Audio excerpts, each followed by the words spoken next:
नमस्कार, मैं हूं दिव्या और आप देख रहे हैं आंखें न्यूज 24। आइए सबसे पहले नजर डालते हैं आज के मुख्य समाचारों पर। नमस्कार, मैं अमित और आप देख रहे हैं आंखें न्यूज 24। बिहार के उप मुख्यमंत्री सम्राट चौधरी ने प्रेस वार्ता कर कहा कि पिछले 3 दिनों से बिहार के लिए ऐतिहासिक दिन है। बिहार में 3 दिन से बारिश और विकास की योजनाओं का लगातार बौछार हो रहा। प्रधानमंत्री नरेंद्र मोदी 20 जून को बिहार आए और 10,000 करोड़ की योजनाओं का उद्घाटन किया, तो वहीं सीएम नीतीश कुमार बीते दिन दिव्यांगजनों और विधवा पेंशन योजना में बड़ा बदलाव किया। बिहार की बहनों ने सीएम से आग्रह किया कि सीएम ने 6 बड़े फैसले किए, जहां 400 से बढ़ाकर 1100 रुपए पेंशन किया गया, जिसने 13,000 करोड़ बजट से इस पेंशन में खर्च होगा। इससे विधवा, दिव्यांगजनों और विधवाओं को फायदा होगा। आइए आपको सुनवाते हैं और क्या कुछ कह रहे हैं सम्राट चौधरी। बारिश भी हो रही है और बिहार के लिए विकास की योजना का भी बौछार हो रहा है। आदरणीय प्रधानमंत्री नरेंद्र मोदी जी 20 तारीख को बिहार आए और लगभग 6,000 करोड़ की योजना बिहार की जनता को समर्पित करने का काम किया। हम लोगों के लोकप्रिय मुख्यमंत्री नीतीश कुमार जी ने कल बड़ा ऐलान किया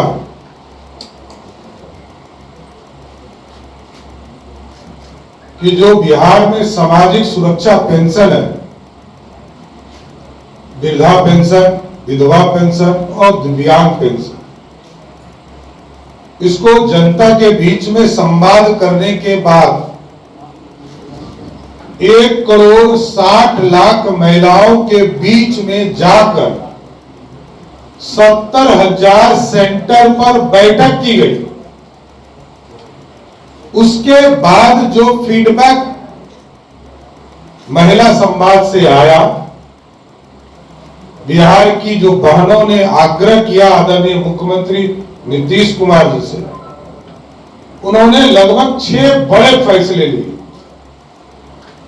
उसमें सामाजिक सुरक्षा पेंशन के लिए 400 से बढ़ाकर 1,100 रुपया, यह अपने आप में एक बड़ा फैसला था, क्योंकि लगभग 9,000 करोड़ से अधिक की राशि इसमें बिहार सरकार को देनी पड़ेगी और पूरा बजट लगभग 13,000 करोड़ रुपया साल का खर्चा होगा। तो हमारी जो बहनें थी, जो वृद्धा पेंशन के लिए, दिव्यांग पेंशन के लिए और विधवा पेंशन, इसमें आदरणीय मुख्यमंत्री जी ने 400 से बढ़ाकर 1,100। इसके साथ साथ हम लोगों का फैसला था कि हम कन्या विवाह भवन सभी पंचायतों में बनाने का काम करेंगे। उसको भी माननीय मुख्यमंत्री नीतीश कुमार जी ने हरी झंडी दिया और उसमें एक व्यवस्था खड़ा किया गया है। इसको बनाने के बाद हमारी जो स्वयं सहायता बहनें हैं, जीविका दीदी हैं, उनके माध्यम से इसको संचालन करने का काम किया जाएगा। और जितने भी सरकारी कार्यालय हैं, हॉस्पिटल्स हैं, सबका निर्णय लिया गया कि हमारी जीविका दीदी के माध्यम से हम इनको वहां रोजगार देने का काम करेंगे। रसोई, जो रसोई दीदी की रसोई है, उसको स्थापित किया जाए। इसके साथ साथ 94 लाख जो 2022-23 के जनगणना जो बिहार सरकार ने सर्वे के माध्यम से कराया, उनके परिवार की योजना हम लोगों ने चालू कर दिया है। इसको यथाशीघ्र पूरा करने का भी फैसला माननीय मुख्यमंत्री नीतीश कुमार जी के द्वारा लिया गया। और इसके साथ साथ जो जीविका दीदी की कैडर है, 1,40,000 जीविका दीदी कैडर में जो कर्मचारी हैं, उनके मानदेय को दुगना किया गया सीधा। इसलिए कल का दिन भी ऐतिहासिक था और आज का भी दिन ऐतिहासिक है। आदरणीय देश के गृह मंत्री आदरणीय अमित शाह जी,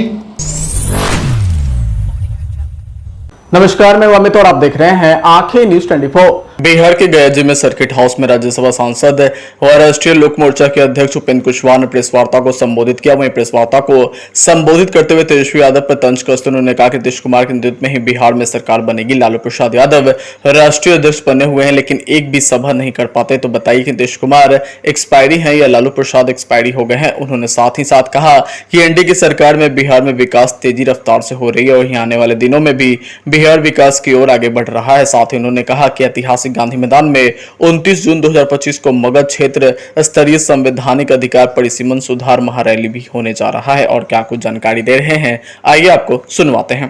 कि परिसीमन का काम आगे हो, इस बात का अभियान हम चलाएं और इसी अभियान को ध्यान में रखते हुए सबसे पहले हमारे ध्यान में यह बात आई कि आम लोगों को इस बात की जानकारी ही ठीक से नहीं है कि परिसीमन के हक से हम वंचित हैं, हमारा नुकसान हो रहा है। तो पहले लोगों को बताया जाए, लोगों को इस बात की जानकारी दी जाए और इसी मकसद से रैली का आयोजन करने का हमने फैसला लिया। और 2 रैली हमारी हो चुकी है, एक शाहबाद के इलाके में, एक मुजफ्फरपुर में, और तीसरी रैली 29 जून को गया में गांधी मैदान में हमने रखी है।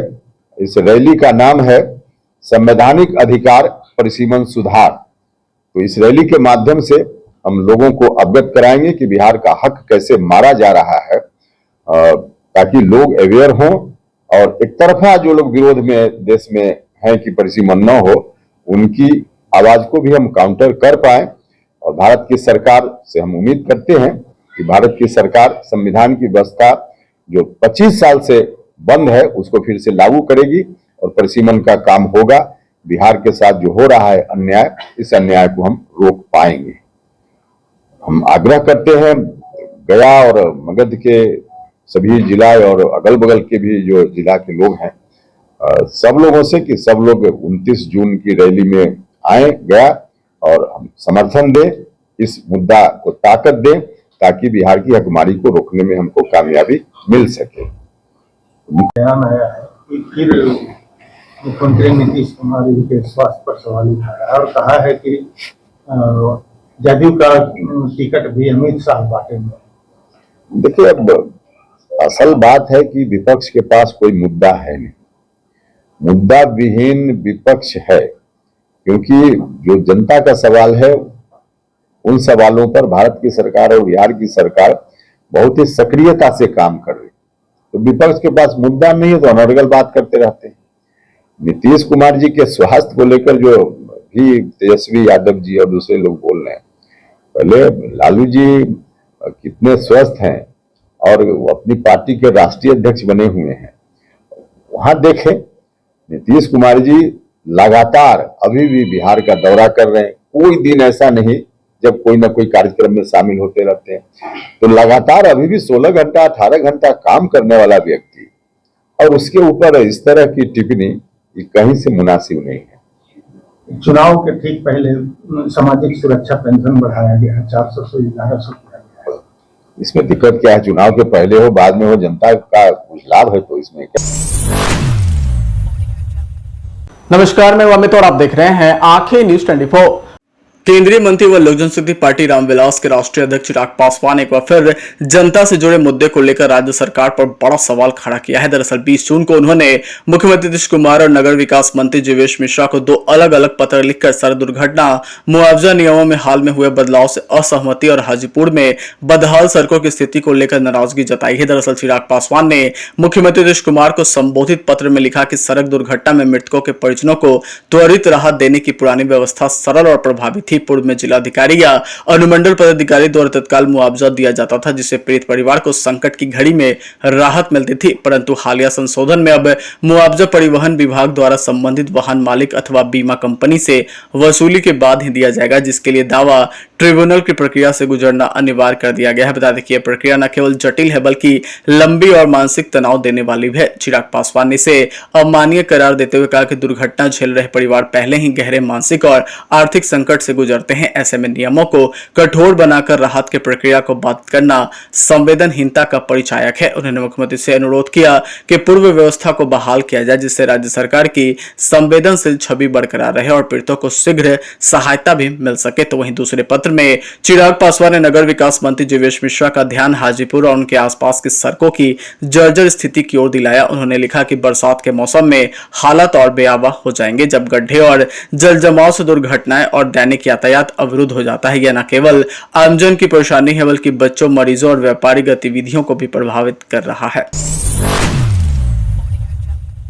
नमस्कार, मैं अमित और आप देख रहे हैं आंखें न्यूज 24। राष्ट्रीय लोक जनशक्ति पार्टी के राष्ट्रीय अध्यक्ष एवं पूर्व केंद्रीय मंत्री पशुपति कुमार पारस ने एनडीए से निकलने के बाद पहली बार प्रधानमंत्री नरेंद्र मोदी के विरोध में खुलकर बयान दिया। दरअसल रालोसपा सुप्रीमो ने शनिवार को प्रधानमंत्री नरेंद्र मोदी के लगातार बिहार दौरे पर तंज कसा। उन्होंने कहा कि प्रधानमंत्री नरेंद्र मोदी चाहे बिहार में जितनी सभाएं कर ले, आगामी विधानसभा चुनाव में सत्ता परिवर्तन तय है। पशुपति पारस ने आगामी बिहार चुनाव में अपनी पार्टी रालोसपा के गठबंधन से जुड़ने पर भी बात की। दरअसल उनके गठबंधन में शामिल होने की अटकलें लगाई जा रही हैं। बता दें कि पशुपति पारस ने आरोप लगाया कि बिहार में सुशासन नहीं, पूरी तरह से कुशासन व्याप्त है।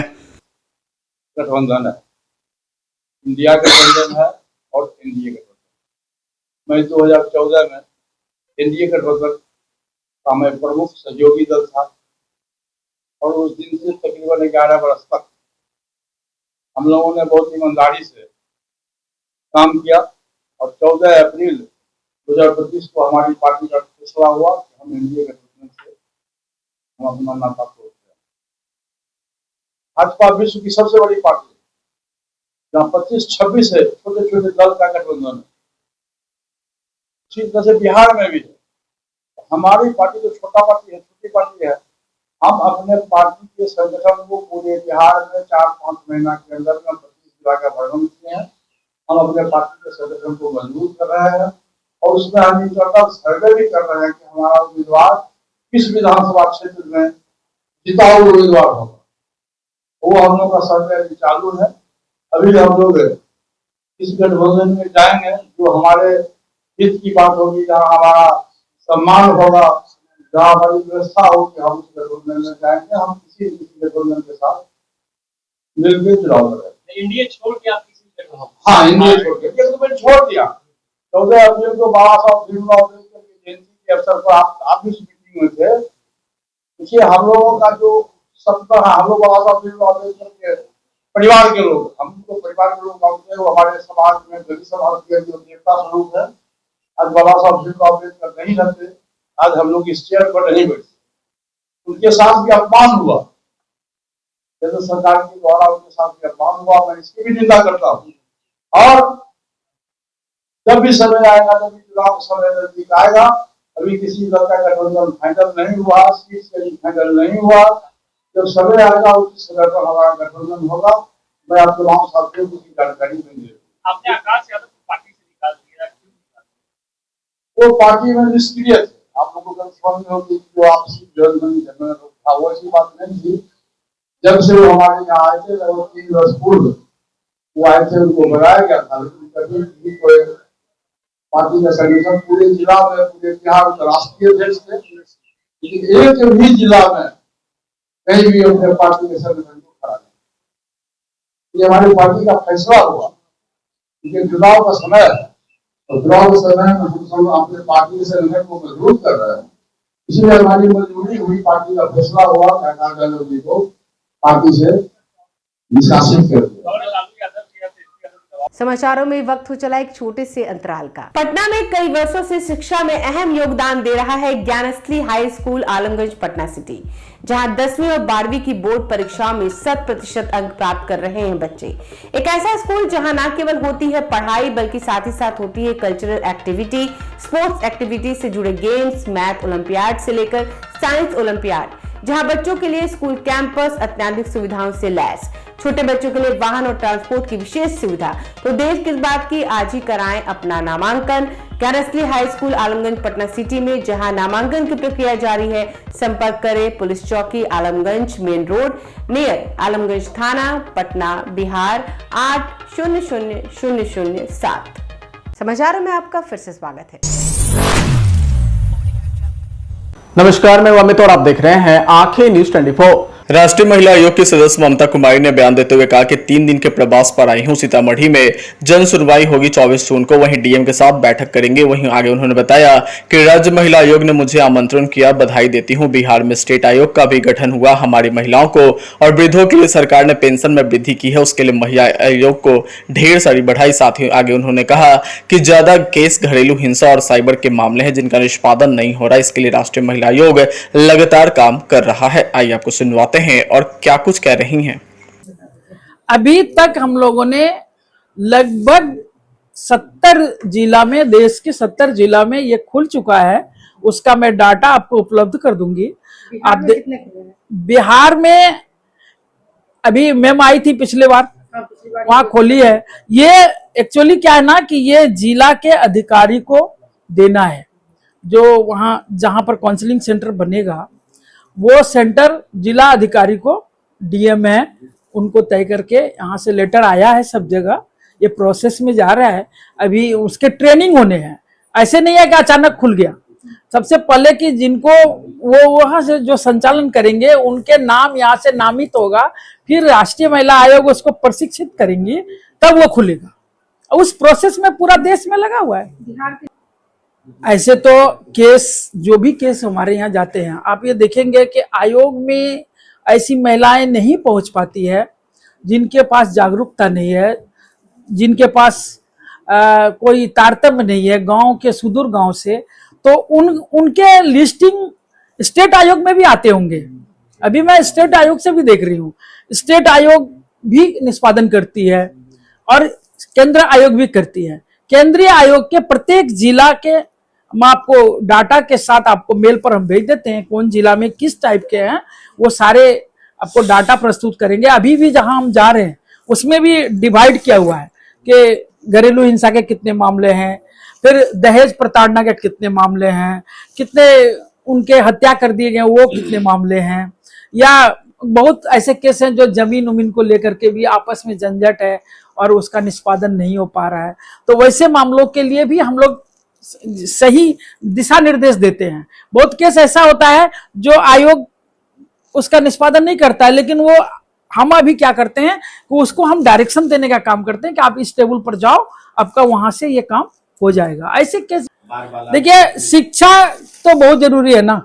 शिक्षा के बिना तो जो सही विकास, जो हमारे प्रधानमंत्री जी जिसकी सपना देखते हैं, आयोग जो सपना देख रही है, उसके लिए तो शिक्षा जरूरी है, अवेयरनेस जरूरी है। और इस दोनों काम के लिए हम सभी जिम्मेवार हैं। हम सभी को बच्ची क्या उम्र था उसका? 10 साल। तो जो 18 से नीचे का होता है ना, वो केस राष्ट्रीय बाल संरक्षण आयोग में जाता है। लड़की के बावजूद भी जो हमारा जो गाइडलाइन है वो 18 से नीचे का वो बाल आयोग में जाता है। 120 मामले जो आपके पास आए सुनवाई करेंगे, वो कब के मामले हैं? कितने? देखिए, वो 24-25 के मामले हैं, 23-24-25, जिसके उसमें भी हम बहुत का ऐसा होता है ना, जब मैं जहां गई हूँ उसका रिपोर्ट भी बता देती हूँ कि बहुत केस का निष्पादन हो गया है लेकिन हमारे यहाँ पोर्टल पर नहीं आया है, तो ऐसे मामले भी होंगे उसमें। नमस्कार, मैं अमित और आप देख रहे हैं आंखें न्यूज 24। इस प्रचंड गर्मी की मार झेल रहे लोगों के लिए राहत भरी खबर है। दरअसल अगले 48 से 72 घंटों में बिहार में मानसून की पहली बौछार होने की उम्मीद जताई गई। दरअसल इसकी शुरुआत बिहार के उत्तर पूर्वी हिस्से से होगी, खासकर पूर्णिया जिले से मानसून की एंट्री बिहार में होगी। बता दें कि बिहार पटना स्थित मौसम विज्ञान केंद्र के वैज्ञानिक ने बताया कि मौसम में धीरे धीरे बदलाव होना शुरू हो गया। कई इलाकों में भारी बारिश भी शुरू हो गई, लेकिन अभी भी दक्षिण बिहार के कई जिलों में राहत नहीं है। लेकिन 22 जून से पूरे बिहार में बारिश, आंधी और मेघ गर्जन के साथ बिजली चमकने की उम्मीद जताई गई है। इसको देखते हुए 22 जून को पहली बार पूरे बिहार में ऑरेंज अलर्ट जारी किया गया है। वहीं राज्य के बक्सर, भोजपुर, भभुआ, रोहतास, औरंगाबाद, गया, नवादा, शेखपुरा, लखीसराय, बेगूसराय, राजधानी पटना, अरवल, जहानाबाद और नालंदा में गर्म दिन यानी उमस वाली गर्मी रहने की संभावना है। वहीं लू को लेकर कोई चेतावनी जारी नहीं की गई। बता दें कि इन जिलों में दिन का अधिकतम तापमान 40 से 42 डिग्री सेल्सियस के बीच रहने की संभावना है। तो वहीं मधुबनी, अररिया और किशनगंज में भारी बारिश होने की संभावना जताई गई है। बता दें कि इस दौरान झोंके के साथ हवा की गति 30 से 40 किलोमीटर प्रति घंटे भी रहने की संभावना है। वहीं वज्रपात और मेघ गर्जन की भी प्रबल संभावना जताई गई है। इस दौरान दिन का तापमान 30 से 32 डिग्री सेल्सियस के बीच रहने की संभावना है। वहीं खगड़िया, मुंगेर, भागलपुर, बांका और जमुई को छोड़कर से सभी जिलों में आज वज्रपात और मेघ गर्जन के साथ कहीं कहीं हल्की बूंदाबांदी भी देखने को मिल सकती है। साथ ही झोंके के साथ हवा की गति 30 से 40 किलोमीटर प्रति घंटे की रहने की भी संभावना जताई गई है। इस वजह से येलो अलर्ट जारी किया गया है। अगर आपने अभी तक हमारे चैनल को सब्सक्राइब नहीं किया है तो हमारे चैनल को जल्द से जल्द सब्सक्राइब करें, लाइक करें और शेयर करें। देश और दुनिया की तमाम खबरों को देखने के लिए लगातार देखते रहें आंखें न्यूज़ 24।